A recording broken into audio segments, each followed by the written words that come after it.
બપોરે 1:30-2 વાગ્યાની આજુબાજુ બ્રેકિંગ ન્યૂઝ આવ્યા કે અમદાવાદ એરપોર્ટ ઉપર ટેક ઓફ વખતે એર ઇન્ડિયાનું એક ફ્લાઇટ તરત જ તૂટી પડ્યું.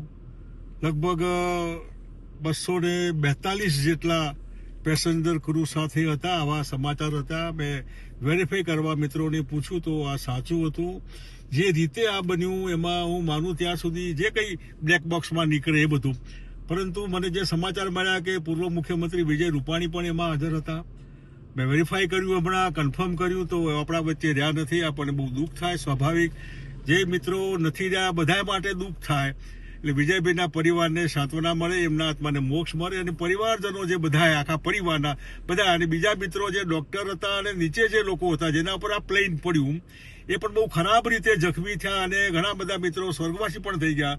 આપણને બહુ દુઃખ થાય કે લગભગ 300-350 જેટલા એક પ્લેનના ઉપડવાના વખતે જે બન્યું એનું જે ભરેલું છે ટેન્ક, આખું ભરેલું ફ્યુઅલ, એ કેવું બન્યું છે, કલ્પના બહારનું આ દ્રશ્ય છે.